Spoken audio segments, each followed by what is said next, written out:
Hello everyone, स्वागत है आप सभी का मेरे यूट्यूब चैनल स्टडी वर्ल्ड 55 के आज के इस वीडियो में। आई होप आप लोग बहुत अच्छे होंगे। तो फ्रेंड्स, आज की इस वीडियो में हम डिस्कस करने वाले हैं महत्वपूर्ण अनुच्छेद के बारे में, जो कि आपके गवर्नमेंट एग्जाम में पूछे जाते हैं, रिपीटेड पूछे जाते हैं। तो पहले उसके बारे में 1 से लेकर 395 तक अच्छे से डिस्कस करके शॉर्टकट में डिस्कस करेंगे। फिर उसके बाद उससे रिलेटेड कुछ क्वेश्चंस करेंगे। तो वीडियो को लास्ट तक देखिएगा, अंत तक बने रहिएगा। चैनल पे पहली बार विजिट कर रहे हैं तो चैनल को सब्सक्राइब कर लीजिएगा, ताकि ऐसी और वीडियोज आगे भी मैं आप लोग तक शेयर कर सकूं। तो महत्वपूर्ण अनुच्छेद, इंपॉर्टेंट आर्टिकल्स के बारे में बात करेंगे। तो अनुच्छेद 1 से 4 के बारे में बात करें, संघ और उसके राज्य क्षेत्र के बारे में। अनुच्छेद 1 से 4 में संघ और उसके राज्य क्षेत्र, union and it's territory, part 1 में बोले गए हैं।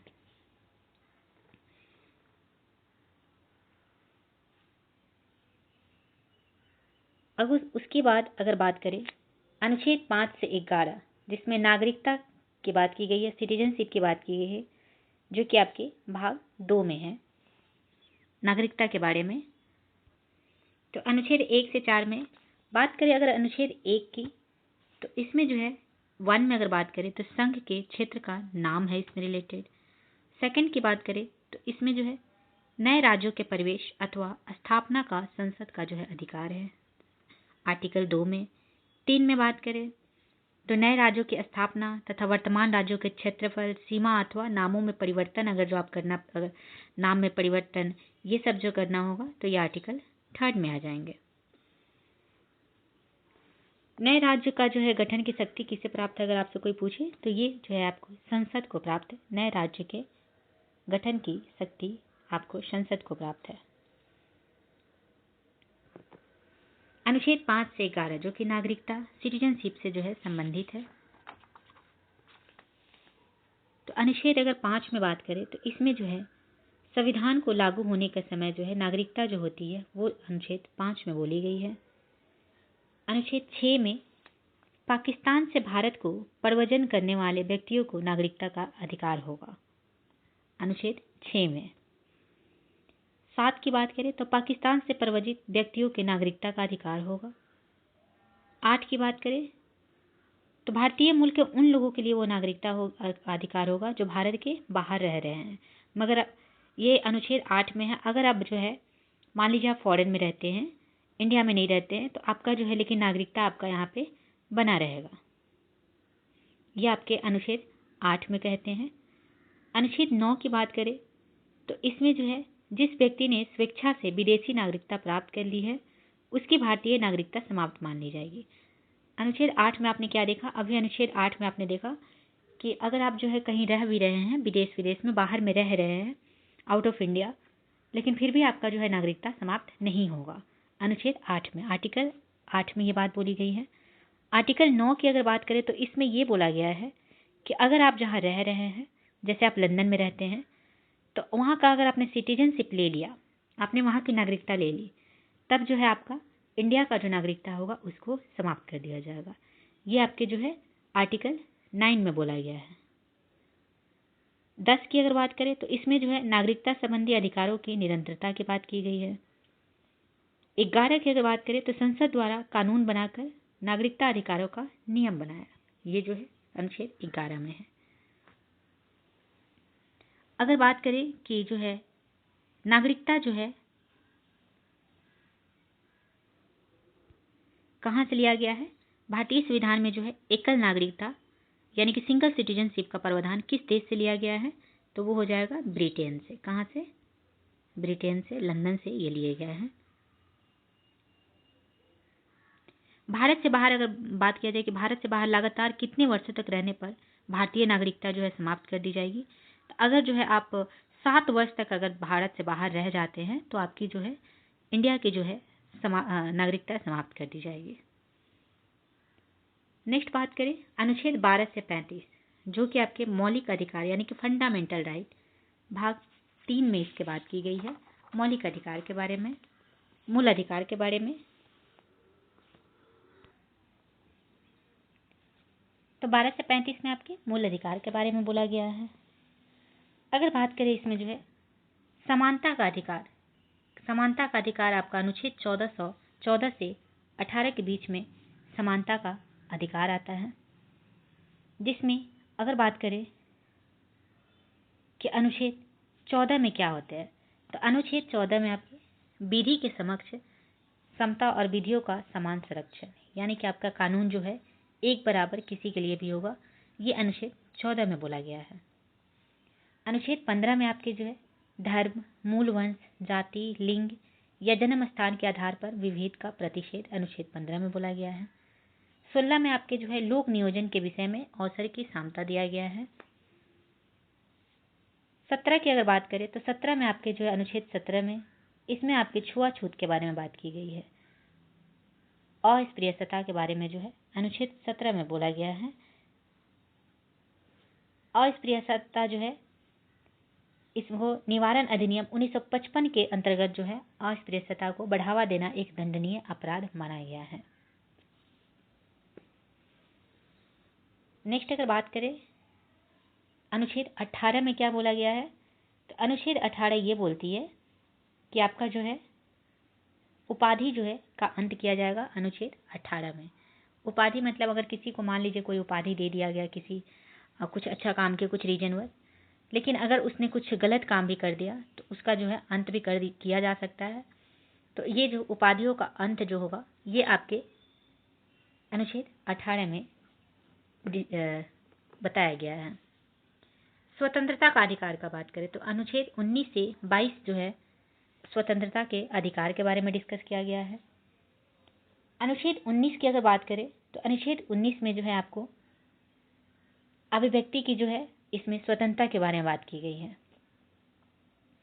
अनुच्छेद 29 में इसमें वाक्य एवं अभिव्यक्ति की स्वतंत्रता के मूल अधिकार का प्रावधान किया गया है। अगर 19A की बात करें तो इसमें जो है प्रेस की स्वतंत्रता के बारे में बात किया गया है कि आपको जो है भारत में संविधान में प्रेस की स्वतंत्रता का प्रत्यक्ष प्रावधान किसमें दिया गया है, तो 19A में। 19B में अगर बात करें तो इसमें आपके जो है शांतिपूर्ण हथियार रहित सम्मेलन का अधिकार दिया गया, आप जो है इसमें सभा कर सकते हैं। 19C में क्योंकि अनुच्छेद 19 के अंतर्गत जो है 6 स्वतंत्रताएं दी गई है। 19 अगर बी में आपको सभा करने की स्वतंत्रता दी गई है। सी में अगर बात करें तो आपका जो है संघ या सहकारी समिति बनाने का अधिकार जो है इसमें दिया गया है। डी में बात करें तो भारत के राज्य क्षेत्र में आवास संचरण का अधिकार दिया गया है।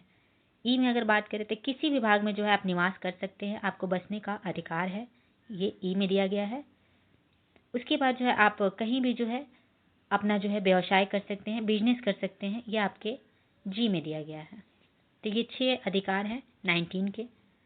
फिर उसके बाद अगर बात करें कि अनुच्छेद 20 में क्या है, तो इसमें जो है ये प्रावधान है कि किसी अपराध के अभियुक्त को स्वयं अपने विरुद्ध गवाह बनने के लिए बाध्य नहीं किया जा सकता है। अगर कोई मान लीजिए अपराध कर रहे हैं तो उसको जो है जबरदस्ती उस पर आप प्रेशर नहीं बना सकते हैं कि आप अपनी गलती को स्वीकार करें। अगर उसने गलती नहीं किया है तो आप उसे प्रेशर नहीं बना सकते हैं। ये अनुच्छेद 20 में बोला गया है। जब अनुच्छेद जो है दोष सिद्धि के संबंध में अभिव्यक्तियों को दोहरे दंड एवं स्व अभियासन से संरक्षण प्रदान करता है। उसके बाद अगर अनुच्छेद 21 की बात करें तो अनुच्छेद 21 में जो है आपको विदेश यात्रा के अधिकार को संरक्षण प्रदान करता है, या अनुच्छेद 21 जीवन का अधिकार के बारे में बात करता है। अगर आपसे बोले जीवन का अधिकार तो ये आपके जो है अनुच्छेद 21 में हो जाएंगे। फिर उसके बाद 21A को जोड़ा गया जिसमें जो है शिक्षा का अधिकार के बारे में बात किया गया। फिर अनुच्छेद 22 की अगर बात करें तो इसमें आपके कुछ दशाओं में गिरफ्तारी एवं निरोध से संरक्षण के बारे में अनुच्छेद 22 में बात किए गए हैं। फिर शोषण के विरुद्ध अधिकार जो कि अनुच्छेद 23 और 24 में से रिलेटेड है, शोषण के विरुद्ध अधिकार। तो अनुच्छेद अगर 23 की बात करें तो इसमें जो है शोषण के विरुद्ध अधिकार बोला गया है कि आप जो है अगर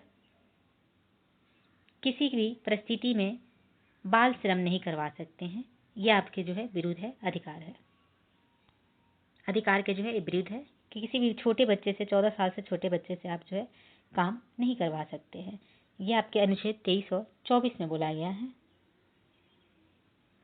धर्म की स्वतंत्रता की बात करें का अधिकार जो है आपको अनुच्छेद 25 से 28 के बीच में बोले गए हैं, धर्म की स्वतंत्रता के बारे में।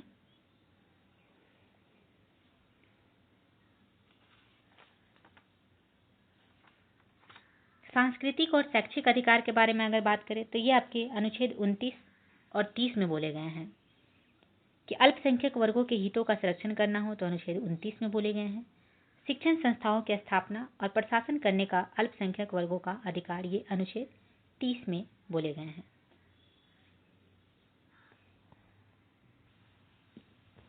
उसके बाद लास्ट अगर बात करें अनुच्छेद जो है संवैधानिक उपचार का अधिकार, जो अनुच्छेद 32 में कहा गया है। अनुच्छेद 32 में क्या कहा गया है? संवैधानिक उपचार का अधिकार।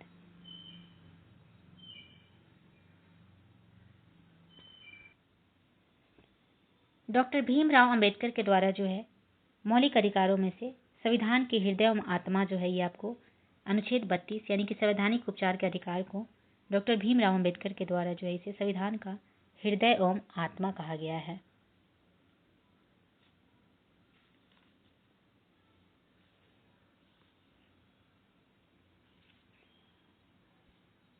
नेक्स्ट अगर बात करें अनुच्छेद 36 से 51 जो कि राज्य के नीति निदेशक तत्वों के बारे में बोला गया है। तो पहले बात करें कि राज्य के नीति निदेशक तत्व जो है किस देश से लिया गया है, जो कि भाग 4 में आपके है। तो ये आपके आयरलैंड से लिए गए हैं। राज्य के नीति निदेशक तत्व के प्रावधान जो है ये आयरलैंड से लिए गए हैं। इसमें 36 से 51 तक इसमें बात किया गया है। अनुच्छेद जो है अगर 36 की बात करें तो नीति निदेशक तत्वों के संदर्भ में राज्य की परिभाषा के बारे में बोला गया है। इसमें कुछ इंपॉर्टेंट जो है वो उसके बारे में डिस्कस बस कर लेते हैं।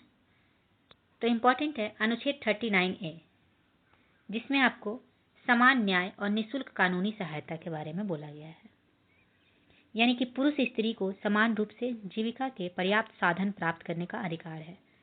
39 के ए में बोला गया है कि स्त्री और पुरुष जो है दोनों को समान रूप से आप जो है साधन प्राप्त करने का इसको अधिकार है, इसमें कोई भेदभाव नहीं किया जाएगा। अनुच्छेद 40 की बात करें 40 की, तो इसमें जो है ग्राम पंचायत का संगठन होगा अनुच्छेद 40 में। अनुच्छेद 40 में ये बोला गया है कि एक ग्राम पंचायत का इसमें जो है गठन की बात अगर करें तो अनुच्छेद 40 में बात करेंगे। अनुच्छेद 43 की बात करें तो कर्मकारों के लिए निर्वाह मजदूरी आदि, ये जो है अनुच्छेद 43 में बोला गया है। अनुच्छेद 45 में अगर बात करें तो बच्चों के लिए निःशुल्क और अनिवार्य शिक्षा का प्रावधान जो है 45 में किए गए हैं। कहने का मतलब है 6 वर्ष से कम आयु के बच्चों के लिए आपको जो है निःशुल्क और अनिवार्य शिक्षा का प्रावधान किया गया है। ये अनुच्छेद 45 में बोले गए हैं। अनुच्छेद 44 की बात करें तो इसमें समान नागरिक सहायता संहिता दिया गया है 44 में, मतलब सभी नागरिकों के लिए जो है एक समान नागरिक संहिता होगा, एक समान ही होगा, चाहे वो किसी भी कैटेगरी से बिलोंग करते हो, सभी के लिए समान नागरिक संहिता होगा। ये जो आपके अनुच्छेद 44 में बोला गया है। अनुच्छेद 46 की बात करें तो इसमें SC, ST और OBC के शैक्षिक और आर्थिक हित को बढ़ावा देना, मतलब SC, ST दुर्बल वर्गों के शैक्षिक और आर्थिक हित को इसमें जो है बढ़ावा दिया जाता है की बात करें तो अनुच्छेद 46 में। अनुच्छेद 41 में अगर बात करें तो अनुच्छेद 41 में पर्यावरण यानी कि इन्वायरमेंट के बारे में बोला गया है। पर्यावरण का संरक्षण और संवर्धन और वन्य तथा वन्य जीवों की रक्षा करना, यह अनुच्छेद 48 में बोला गया है। अनुच्छेद 50 अनुच्छेद 50 में न्यायपालिका को कार्यपालिका से अलग करना, ये जो है अनुच्छेद 50 में इसका डिस्कस किया गया है। अनुच्छेद 51 इसमें अंतर्राष्ट्रीय शांति और सुरक्षा को बढ़ावा देना, अनुच्छेद 51 में बोला गया। ये जो है ये सभी जितने भी अभी मैंने डिस्कस किया, जितने भी आर्टिकल्स, ये सभी बार बार एग्जाम में पूछे जाते हैं, तो इसको आप लोग स्क्रीनशॉट ले लीजिए, नोट कर लीजिए, क्योंकि ये बहुत ही इंपॉर्टेंट आर्टिकल्स है 36 से 51 के बीच में जो आर्टिकल्स है। नेक्स्ट अगर बात करें अनुच्छेद 51A जो कि मौलिक कर्तव्य है, फंडामेंटल ड्यूटी, भाग 4A में दिया गया है। भाग 4A में जो है आपके मौलिक कर्तव्य के बारे में बोला गया है 51A में, जिसको जो है स्वर्ण सिंह समिति ने संविधान में 8 मूल कर्तव्यों को जोड़े जाने का सुझाव दिया था, लेकिन 42वें संविधान संशोधन अधिनियम 1976 द्वारा 10 मूल कर्तव्यों को इसमें जोड़ा गया था। किसके समिति के द्वारा? तो सरदार स्वर्ण सिंह समिति के द्वारा।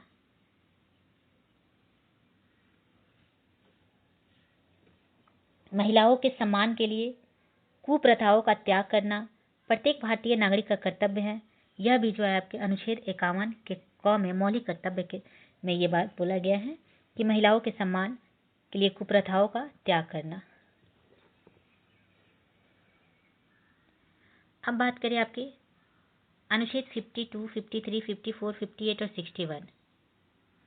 ये जो है राष्ट्रपति के बारे में बोले गए हैं। तो अनुच्छेद 52 में अगर बात करें तो इसमें जो है भारत का एक किसी भी देश का एक राष्ट्रपति होगा। ये जो है आपके 52 यानी कि आर्टिकल 52 में बोला गया है कि किसी भी देश में एक राष्ट्रपति का प्रावधान होगा। ये कौन से आर्टिकल में बोला गया है? तो 52 में। 53 की बात करें तो राष्ट्रपति की कार्यपालिका की शक्ति इसमें दिया गया है अनुच्छेद 53 में। संघ की कार्यपालिका शक्तियां जो है इस अनुच्छेद के अंतर्गत दिया गया है अनुच्छेद 53 में। अनुच्छेद 54 की बात करें तो इसमें जो है चुनाव के बारे में बात किया गया है कि राष्ट्रपति का जो है निर्वाचक मंडल होगा, चुनाव होगा इसमें 54 में। अनुच्छेद अगर 58 की बात करें तो इसमें जो है योग्यता के बारे में दिया गया है कि राष्ट्रपति की क्या योग्यता होनी चाहिए, मतलब भारत का नागरिक होना चाहिए। अनुच्छेद ये 58 में दिया हुआ है कि राष्ट्रपति की योग्यता भारत का नागरिक हो, न्यूनतम जो है 35 वर्ष की आयु होनी चाहिए, लोकसभा का सदस्य निर्वाचित होने की योग्यता होनी चाहिए और किसी भी जो है लाभ के पद पर न हो। तो अब जो है ये अनुच्छेद 58 में बोला गया है।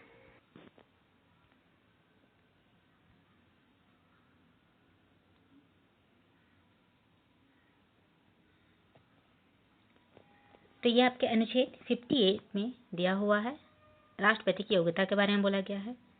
अनुच्छेद 61 के बारे में बात करें तो इसमें राष्ट्रपति के महाभियोग के बारे में बात किया गया है अनुच्छेद 61 में।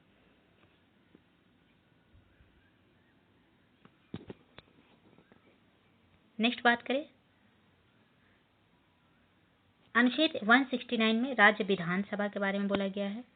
राष्ट्रपति और राज्यपाल, प्रेसिडेंट और गवर्नर का जो है रिलेटेड, आप इसे जो है ये शॉर्टकट तरीका है, आप इसे अच्छे से देखिएगा, अच्छे से समझिए, समझ में आ जाएगा। अनुच्छेद 52 में आपके जो है राष्ट्रपति के बारे में बोला गया है और अनुच्छेद 153 में आपके राज्यपाल के बारे में बोला गया है। अनुच्छेद 54 में अगर बात करें तो इस राष्ट्रपति के अपॉइंटमेंट के बारे में बोला गया है। अनुच्छेद 155 में बात करें तो इसमें जो है राज्यपाल के अपॉइंटमेंट के बारे में बोला गया है, नियुक्ति के बारे में कि राष्ट्रपति होगा वो जो है नियुक्ति कर सकता है, वो जो है 54 में राष्ट्रपति का, राज्यपाल का 155 में। शपथ के बारे में अगर बात करें तो शपथ जो है राष्ट्रपति शपथ लेंगे, ये जो है आपके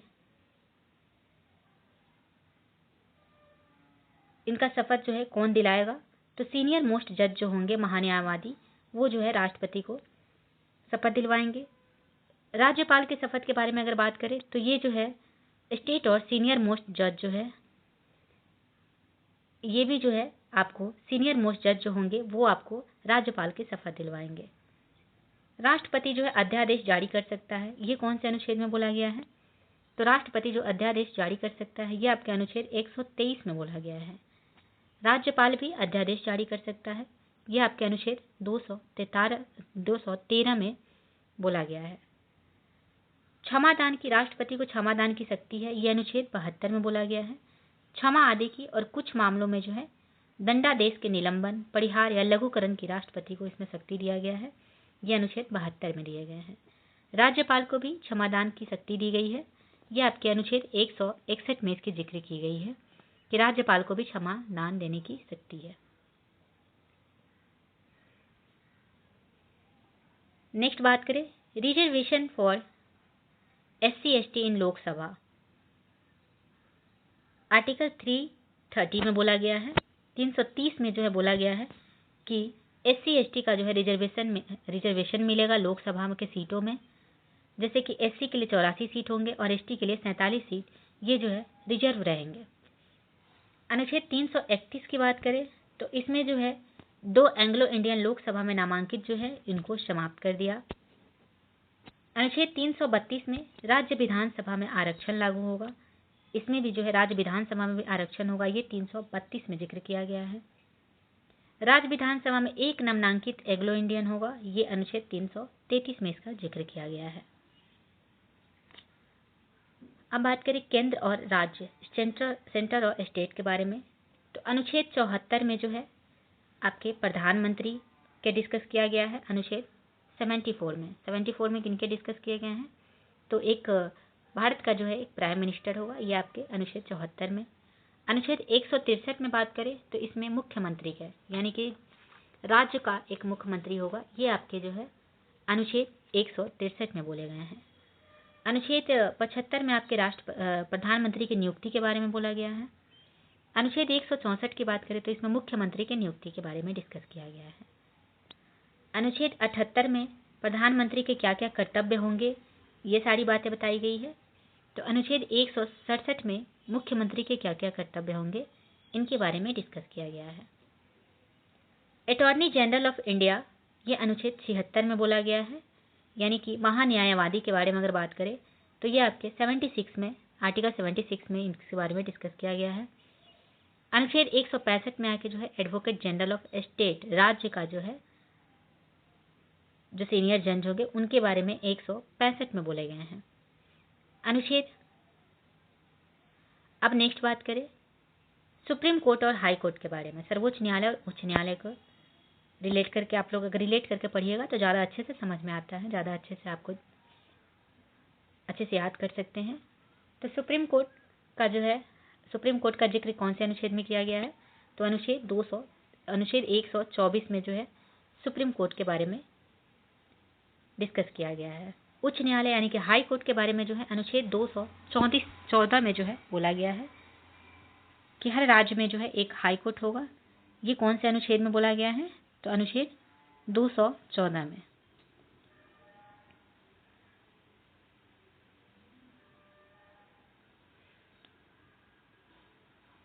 नेक्स्ट अगर बात करें कि रीट पावर जो है जो कि आपको हाई कोर्ट को भी रहता है और सुप्रीम कोर्ट को भी रहता है, दोनों को रीट पावर मिला हुआ रहता है। तो ये आपके जो है writ power supreme court writ जारी कर सकता है, ये आपके अनुच्छेद 32 में डिस्कस किए गए हैं। और हाई कोर्ट भी जो है रीट जो है पावर जारी कर सकता है, ये आपके अनुच्छेद 226 में ये डिस्कस किए गए हैं। ये बहुत ही इंपॉर्टेंट है, ये दोनों जो है आप लोग अच्छे से नोट कर लीजिएगा कि सर्वोच्च न्यायालय रीट जारी कर सकता है, ये कौन से अनुच्छेद में बोला गया है, तो अनुच्छेद 32 में। उच्च न्यायालय जो है रीट जारी कर सकता है, ये कौन से अनुच्छेद में डिस्कस किया गया है, तो अनुच्छेद 226 में। अब बात करेंगे वाइस प्रेसिडेंट उपराष्ट्रपति के बारे में कि कौन से आर्टिकल में जो है उपराष्ट्रपति के बारे में डिस्कस किया गया है। तो अनुच्छेद 63 में जो है भारत का एक उपराष्ट्रपति होगा, यह अनुच्छेद 63 में बोला गया है कि भारत का एक उपराष्ट्रपति होगा। अनुच्छेद 64 की बात करें तो इसमें बोला गया है कि उपराष्ट्रपति राज्यसभा का पदेन अध्यक्ष होगा एवं कोई अन्य लाभ का पद धारण नहीं करेगा। यह आपके अनुच्छेद 64 में बोले गए हैं। अनुच्छेद 66 की बात करें तो इसमें उपराष्ट्रपति का निर्वाचन संसद के दोनों सदनों के सदस्यों से निर्मित निर्वाचक मंडल के सदस्यों द्वारा किया जाएगा। अनुच्छेद 69 में बात करें तो शपथ या प्रतिज्ञान उपराष्ट्रपति शपथ लेंगे, ये आपके अनुच्छेद 69 में बोले गए हैं।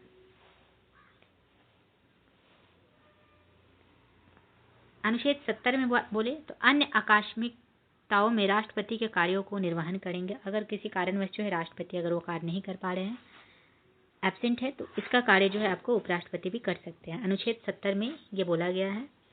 तो राज्यसभा का सभापति कौन होता है, तो वो उपराष्ट्रपति ही होता है, राज्यसभा के सभापति। किसी सदन की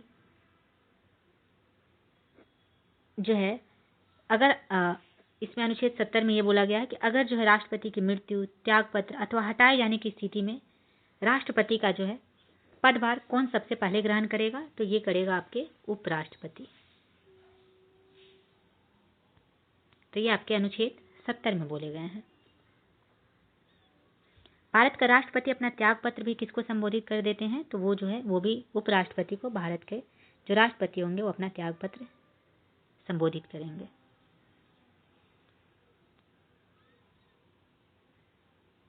अब बात करें परीक्षाओं में जो है बार बार पूछे गए अनुच्छेद, जो कि आपके एग्जाम में बहुत बार पूछे जाते हैं, रिपीटेड जो है ये पूछे जाते हैं, बहुत इंपॉर्टेंट है ये आर्टिकल। तो अनुच्छेद 14 जिसमें समानता का अधिकार, राइट टू इक्वलिटी के बारे में बोला गया है कि इसमें जो है इक्वलिटी होगी, महिला पुरुष किसी भी चीज में जो है इसमें भेदभाव नहीं किया जाएगा। अनुच्छेद 17 की बात करें, अस्पृश्यता का उन्मूलन होगा, इसमें जो है छुआछूत के बारे में बात की गई है। अनुच्छेद 44 के बारे में बात करें तो समान नागरिक संहिता, यानी कि सभी को एक समान देखा जाएगा, ये जो है अनुच्छेद 44 में बोला गया है। अनुच्छेद 108 की बात करें तो इसमें संयुक्त बैठक के बारे में बात की गई है। अनुच्छेद अगर 110 के बारे में डिस्कस किया जाए तो इसमें जो है मनी बिल यानी कि धन विधेयक की चर्चा जो है अनुच्छेद 110 में किया गया है। अनुच्छेद 112 में वार्षिक वित्तीय आय, एनुअल फाइनेंशियल स्टेटमेंट का डिस्कस किया गया है। अनुच्छेद 148 इसमें जो है सीएजी, भारत के नियंत्रक एवं महालेखा परीक्षक के बारे में जो है डिस्कस किया गया है अनुच्छेद 148 में।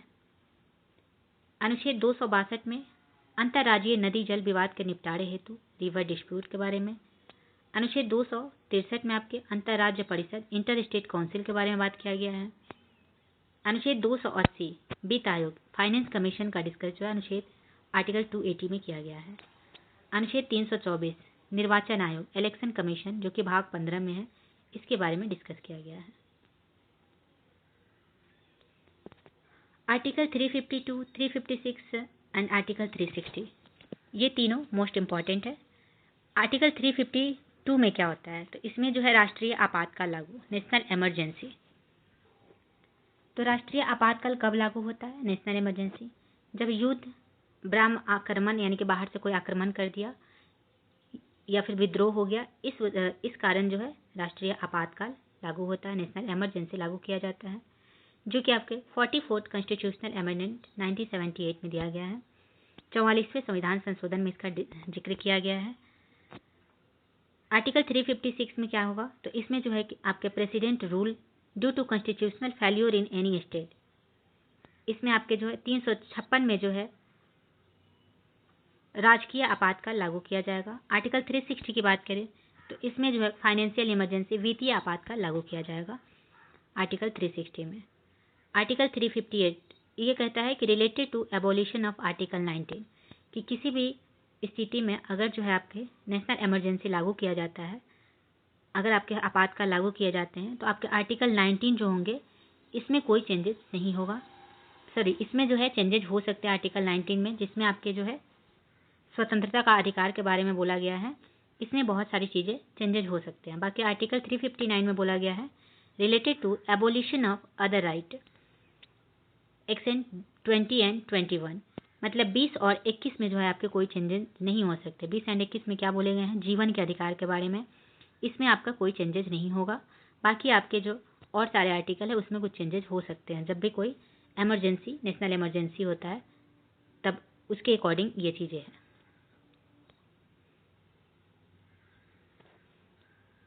फिर अनुच्छेद 338, 338A और 338B में जो है SC, ST और OBC का राष्ट्रीय आयोग के बारे में डिस्कस किया गया है।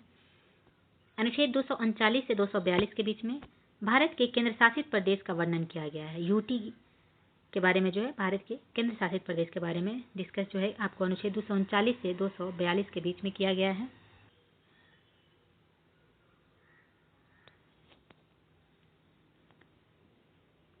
आपका जो है 352 में, जिसमें जो है राष्ट्रीय आपातकाल के दौरान संघ और राज्य के मध्य शक्तियों का विभाजन समाप्त हो जाता है और संघ राज्य सूची के विषय पर भी विधि का निर्माण कर सकती है।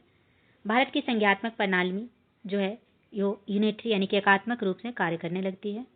अभी तक अगर बात करें कि राष्ट्रीय आपातकाल जो है कितनी बार लागू हुई है नेशनल इमरजेंसी, तो ये अभी तक जो है 3 बार प्रयोग किया गया है राष्ट्रीय आपातकाल। अनुच्छेद 356 राजकीय आपातकाल के बारे में बात करें तो ये राष्ट्रपति शासन में राज्य जो है विधानसभा भंग कर दी जाती है और शक्तियों का विभाजन भी समाप्त हो जाता है। अब तक राष्ट्रपति शासन का प्रयोग 120 से अधिक बार किया जा चुका है। आर्टिकल 360 वित्तीय आपातकाल, इसमें जो है संघ और राज्यों के मध्य करों का विभाजन स्थगित कर दिया जाता है और संघ एवं राज्य के अधीन कार्यरत सभी व्यक्तियों के वेतन एवं भत्तों में कटौती की जाती है। इसके अंतर्गत उच्चतम एवं उच्च न्यायालय के न्यायाधीश भी शामिल होते हैं। अभी तक अगर बात करें तो वित्तीय आपातकाल जो है एक बार भी लागू नहीं किया गया है।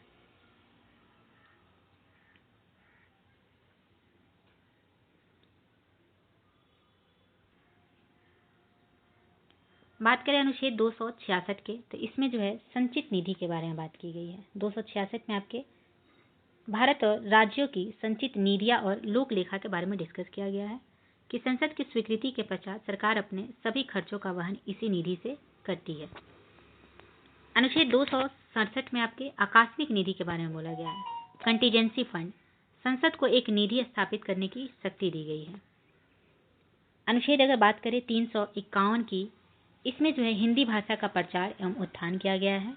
यह आपके अनुच्छेद 351 में किए गए हैं।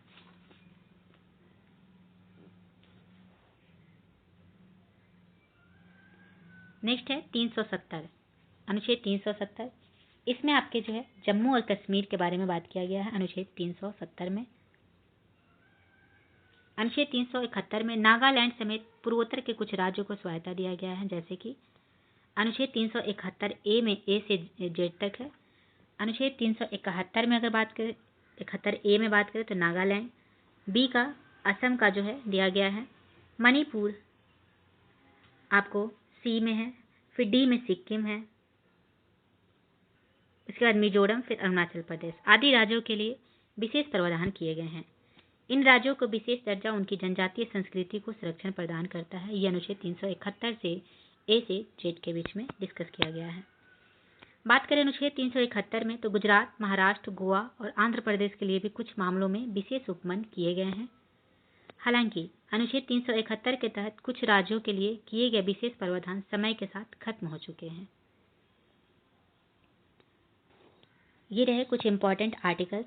अब इसमें थोड़ा सा जो है क्वेश्चन के बेसिस पे भी डिस्कस कर लेते हैं। क्वेश्चन इससे रिलेटेड कुछ क्वेश्चंस कर लेते हैं। तो आइए देखते हैं। पहला क्वेश्चन है, there were originally how many articles in the constitution of India? मूल रूप से संविधान में कितने अनुच्छेद है? करेक्ट आंसर हो जाएगा अनुच्छेद 395। B is the correct answer. संविधान में टोटल जो है 395 अनुच्छेद है। नेक्स्ट क्वेश्चन है, in which article of Indian constitution budget word is mentioned? भारतीय संविधान के निम्न में से कौन से अनुच्छेद में बजट शब्द का उल्लेख किया गया है? अनुच्छेद जो है बजट का उपयोग जो है किया गया है, लेकिन बजट शब्द का उपयोग कहीं नहीं किया गया है। तो बजट सिर्फ बजट का जो है पूछता तो अनुच्छेद 112 जो है इसका करेक्ट आंसर हो जाएगा, लेकिन बजट शब्द का उपयोग किसी भी आर्टिकल में नहीं किए गए हैं, इसलिए करेक्ट आंसर हो जाएगा नन, डी। नेक्स्ट बात करें, which of the following articles of the constitution deals with the fundamental duties? निम्नलिखित में से कौन सा अनुच्छेद मौलिक कर्तव्यों की बात करता है? तो मौलिक कर्तव्यों की जो बात करता है वो है अनुच्छेद 51A। B is the correct answer. Next बात करें, which of the Indian constitution given article has the right to privacy been incorporated as fundamental rights? गोपनीयता का अधिकार संविधान के किस अनुच्छेद में है? राइट टू प्राइवेसी जो है ये अनुच्छेद आपके 21, ये जीवन के अधिकार के बारे में 20 और 21 आर्टिकल 20 और 21 में बोला गया, तो करेक्ट आंसर हो जाएगा बी 21। नेक्स्ट क्वेश्चन है, which article of the Indian constitution states the directive principles of state policy on promotion of international peace and security? अंतर्राष्ट्रीय शांति और सुरक्षा बनाए रखने के लिए कौन सा अनुच्छेद शामिल किया गया है? करेक्ट आंसर हो जाएगा बी अनुच्छेद 51। नेक्स्ट क्वेश्चन है, which of the given articles of the Indian constitution empowers the president to grant pardons to any person. राष्ट्रपति की क्षमा दान की शक्ति किस अनुच्छेद के अंतर्गत आती है? राष्ट्रपति की क्षमा दान की शक्ति किस अनुच्छेद के अंतर्गत आती है? करेक्ट आंसर हो जाएगा सी, अनुच्छेद 72। नेक्स्ट बात करें, which of the given articles of the Indian constitution is regarding the duties of the chief minister with respect to the furnishing of information to the governor?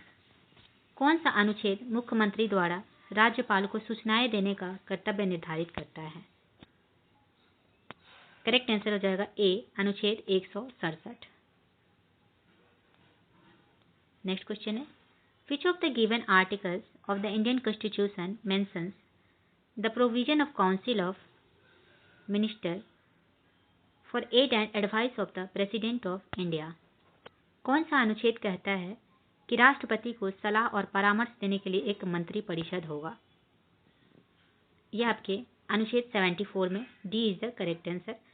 Article 74 में ये कहता है कि राष्ट्रपति को सलाह और परामर्श देने के लिए एक मंत्री परिषद के बारे में डिस्कस किया गया है अनुच्छेद 74 में।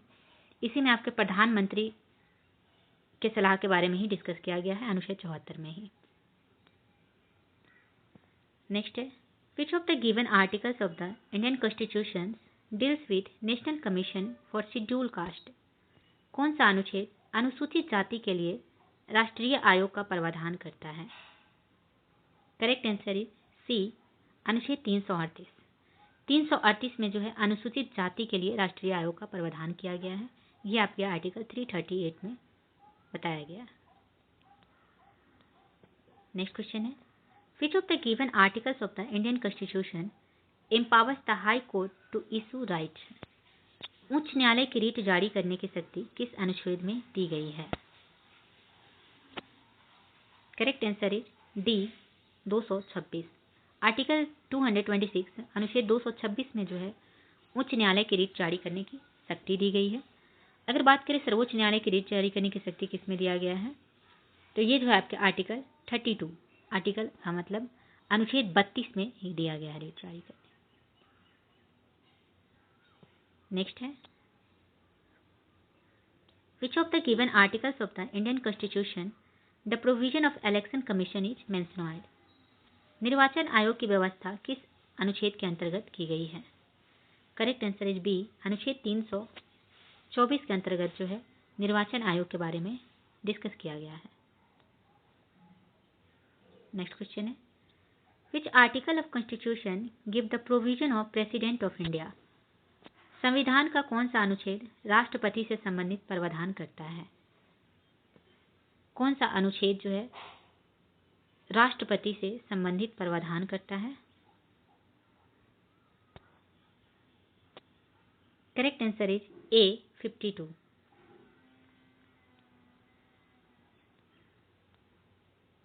नेक्स्ट बात करें, which article of the Indian constitution abolishes untouchability? संविधान का कौन सा अनुच्छेद छुआछूत को प्रतिबंधित करता है? कौन से अनुच्छेद में छुआछूत के बारे में बोला गया है? करेक्ट आंसर हो जाएगा डी, अनुच्छेद 17 में जो है छुआछूत के बारे में डिस्कस किया गया है।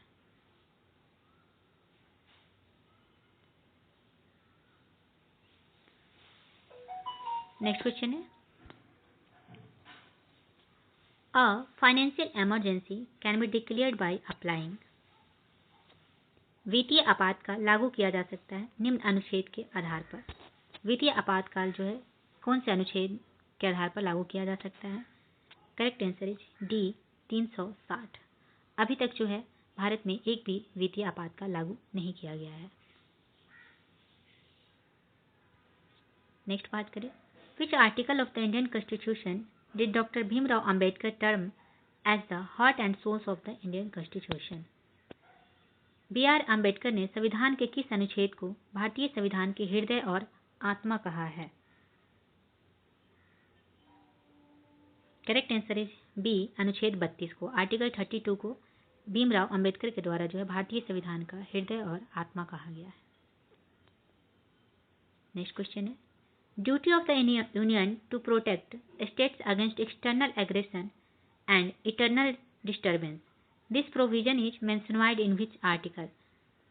संघ का यह कर्तव्य होगा कि वो ब्राह्म आक्रमण और आंतरिक गड़बड़ी से प्रत्येक राज्य की रक्षा करे। यह प्रावधान किस अनुच्छेद में है? Correct answer is D 355। Next question is the right to move freely throughout the territory of India comes under which article of the Indian constitution? भारत के पूरे क्षेत्र में स्वतंत्र रूप से घूमने का अधिकार भारतीय संविधान के किस अनुच्छेद के अंतर्गत आता है? Correct answer is C article 19। अनुच्छेद 19 में जो है भारत के पूरे क्षेत्र में आप स्वतंत्र रूप से घूम सकते हैं। आपको जो है कहीं भी घूमने का अधिकार दिया गया है, यह आर्टिकल 19 में। नेक्स्ट है in which article the provisions related to legislative council are mentioned? विधान परिषद की व्यवस्था संविधान के किस अनुच्छेद में की गई है? विधान परिषद की व्यवस्था संविधान के किस अनुच्छेद में की? करेक्ट आंसर इज ए अनुच्छेद 169 में। आर्टिकल 169 में जो है विधान परिषद की व्यवस्था का उल्लेख किया गया है।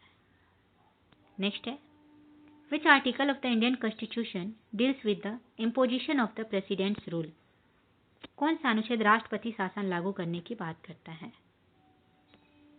B is the correct answer. अनुच्छेद 356 जो है यह राष्ट्रपति शासन लागू करने की बात करता है। यह आज के लास्ट क्वेश्चन रहे। तो आई होप आप लोग को वीडियो अच्छा लगा होगा। तो मिलते हैं नेक्स्ट वीडियो में। Thank you very much.